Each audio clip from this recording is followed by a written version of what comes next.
Welcome, Duelists. My hair is telling me that it's your host with the most, Griever, as always, bringing you guys some more Yu-Gi-Oh! Falsebound Kingdom Draft League Season 2 content.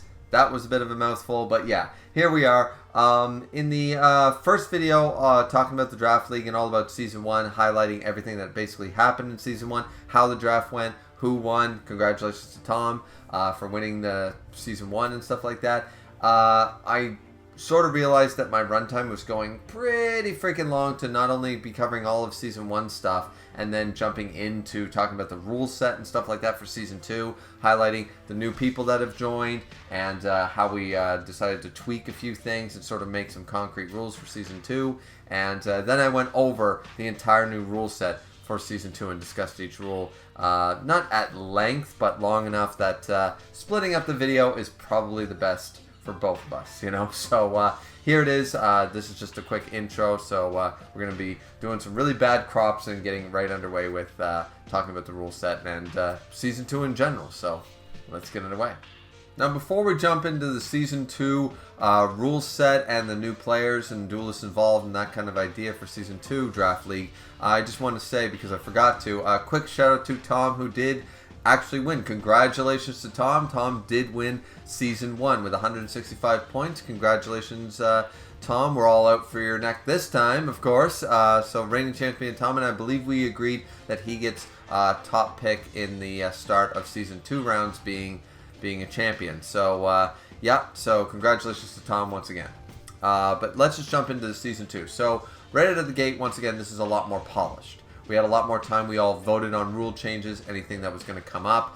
We went through, it was 14 pages of voting. It was extensive. It really was. Situations were brought up and stuff. And of course, I'm sure some bugs and glitches and some situations are going to come up that aren't covered by the rules, and we're going to have to make a split decision sort of idea. But at least this time, it's not just run-of-the-mill, oh, yeah, let's start a draft league. Let's start it today, you know, and with nothing set in stone or in mind. So unlike Season 1, this is a little more organized. And we, unfortunately, we invited both Koopa and Blackthorn back, even though Blackthorn had to bow out and is unfortunately, since his regards that he can't join Season 2 as much as he would want to.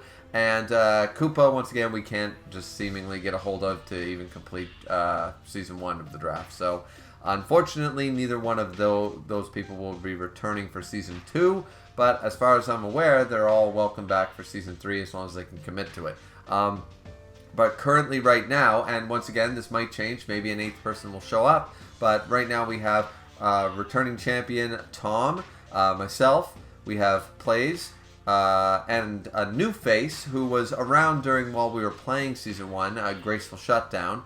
ZZ Nap, of course, is returning. And two other new faces, Alex and the Second Flock. So welcome back, original Season 1 players or duelists, and welcome to the new ones. Welcome to the new ones, Graceful, Alex, and Second Flock. Now, Season 2 is going to be the Kaiba campaign. We played the Yugi campaign for Season 1. We are going to be doing the Kaiba campaign for Season 2. I just want to, for 95% of this or 98% of this is pretty much set in stone. We've all voted on these rules, and I think there's a couple of things to tweak, if I'm not mistaken, but they're very minor things at best. So I just wanted to take this opportunity, instead of making a separate video, to go down the draft rules for Season 2, so when we do the live stream, we don't have to worry about that. We can get right underway with the draft, because I'm sure a lot of people are busy. We're going to have all 7 of us, ideally, in a VC call during the live stream, drafting all at once, so it's going to be a lot of fun. So that's what I'm hoping for anyways, but let's see. So the general rules for Season 2 is it's going to be the Kaiba story. We're going to be playing the newest balance patch on the Discord. Once again, the links to all these things, the Discord and stuff, will be in the description box down below for all these videos. So definitely think about joining the Discord if you like this game, or interested in trying the game and playing the game. The same seed for all players. No out-of-battle speed changes for monsters. Healing outside of combat is also not allowed. So once again, we're sort of playing this with hardcore Nuzlocke rules. We did this for the last season. There was no healing outside of battle. You could bring blue and red medicine and all that stuff, but you could only use them in battle. Permadeath for monsters and permadeath for marshals. Once again, it's Nuzlocke. You must bring as many marshals as you are allowed to, by the way. You can't just bring only one if you're allowed 3, right? Dead marshals that are required for a mission must not be used in combat or base breaking. So, pretty obvious there. Must beat each enemy marshal at least 1 time. So pretty much, you know, if there's 8 marshals on the map, you need to defeat all 8 marshals at least once before clearing the map. But that doesn't, so far, I don't believe that means you have to clear every base. So, there's that. By the looks of it, it doesn't seem that way. Purposely letting enemies respawn and farming EXP is not allowed. Now, granted, I did a little bit of this, not too much, but I did intentionally do a little bit of that just to try to get specials and magic and stuff earlier, abilities earlier. But it wasn't to the point of game breaking or anything like that. I didn't sit there, you know, round after round after round. So, but there, as a result of not allowing this, there are also no level caps. So that's the thing. Friendly units that spawn in during a mission cannot be used with their default teams.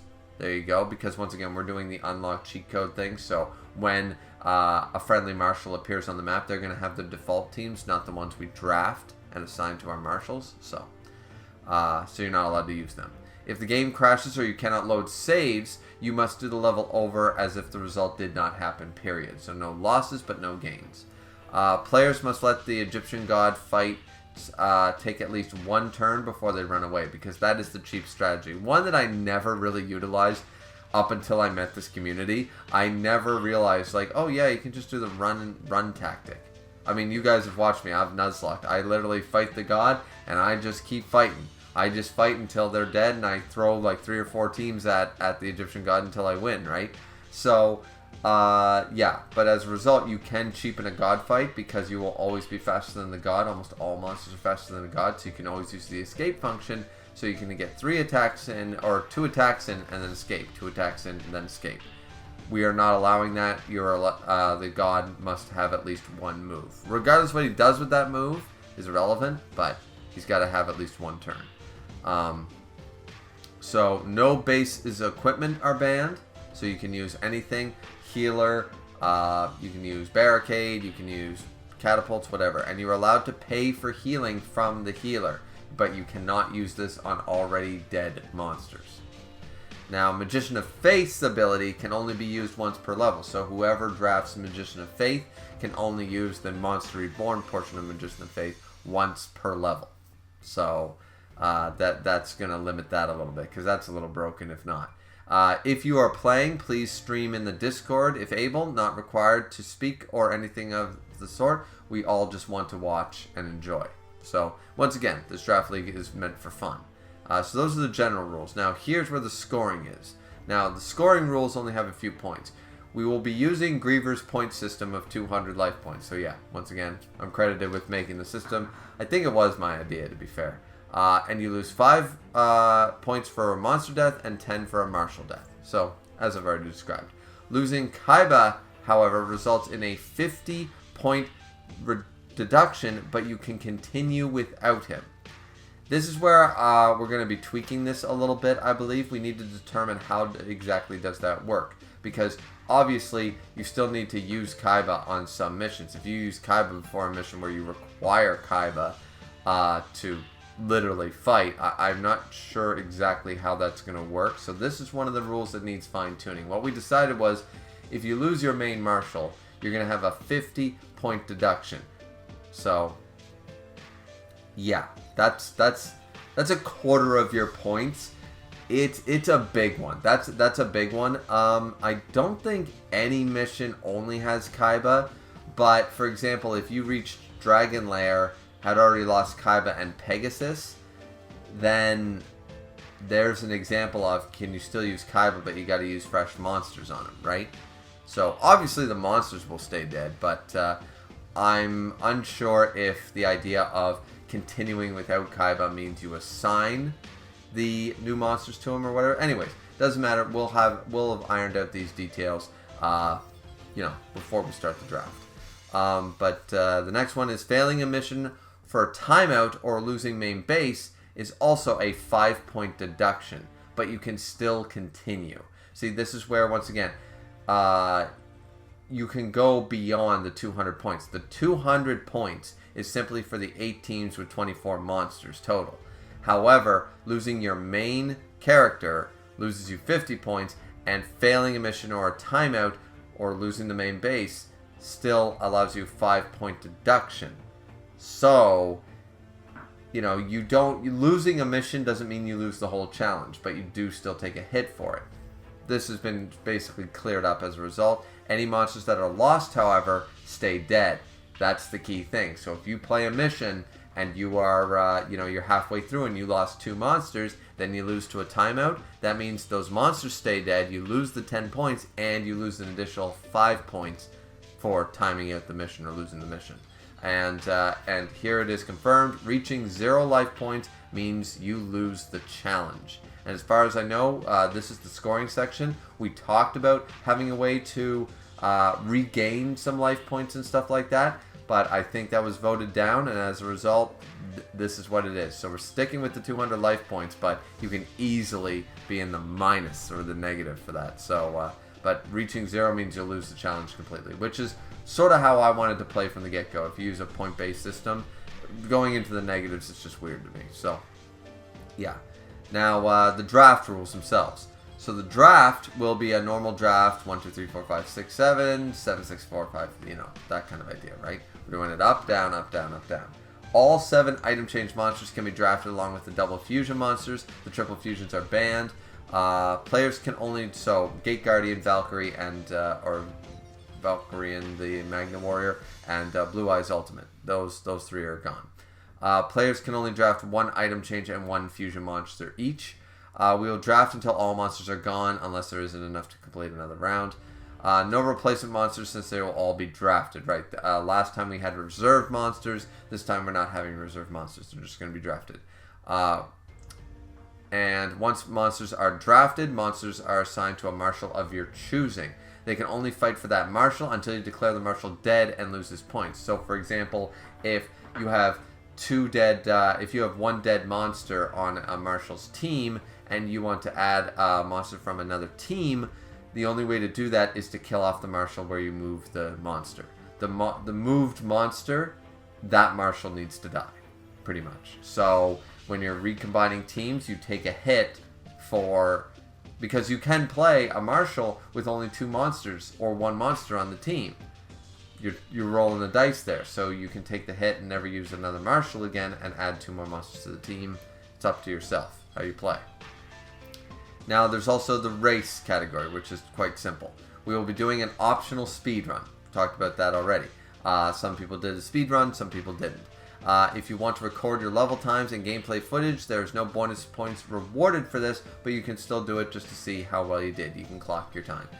Speed up is disabled for race contestants, of course. I don't use speed up that often in Nuzlocke challenges anyways, because you usually get caught with your pants down, so yeah, no. Now, enemy and shop settings. This is the last section, guys, and then we're done with the video. So the shops will be randomized, and mission rewards are random. So the items are all random. So if you draft a polymerization team like Season 1, and there's no poly found in the rest of the game, hopefully the monsters are still good, is all I'm saying. God items are, of course, banned. All other items and magics are allowed. Enemy marshals will not be randomized or increased. Roaming monsters, their teams will be randomized with the seed, of course, but they themselves won't be randomized. Roaming monsters will not be available since we're using Unlock All. So even though last time we played, it was a randomized monster in the place of the roaming monsters, there will be no roaming monsters this time. And players are not allowed to purchase items that change monsters, so no item change. So if you draft the Dark Magician, you didn't draft Magician of Black Chaos, and you get yourself a Black Luster Ritual, that's kind of too bad. You still can't use it. So that pretty much covers everything for Season 2. That's the whole rule set. Once again, the one thing that we need to iron out, as far as I just went over the rules, I'm sure maybe we'll encounter some type of glitch or a little bug that we need to work out, just like with Season 1. That's why, we went through the rule set here. But yeah. Either way, we just need to iron out that Kyber rule about the 50-point deduction. 50-point deduction is fine. Not using them, however, might pretty much make people lose the challenge if that's the case. So we're going to have to wait and see how we iron out that detail. But there you go. That was the Season 2 rule set. What did you guys think? Let me know down in the comment section down below. Looking really forward to this draft. So yeah, so that's going to be, and good luck to all the duelists and the contestants. This is going to be a lot of fun, and I'm going to have a good time. So yeah, so like, comment, and subscribe. That's the rule set for Season 2. Let's get excited, ladies and gentlemen. The draft is coming sooner rather than we think, and that's gonna, once again, I can't stress how fun it was playing Season 1. Season 2 is going to be even better. I can just feel it. So, hope you guys enjoy, and see you back here next time. See you later, duelists. Heart of the cards guide you. And something else cheesy from Yu-Gi-Oh!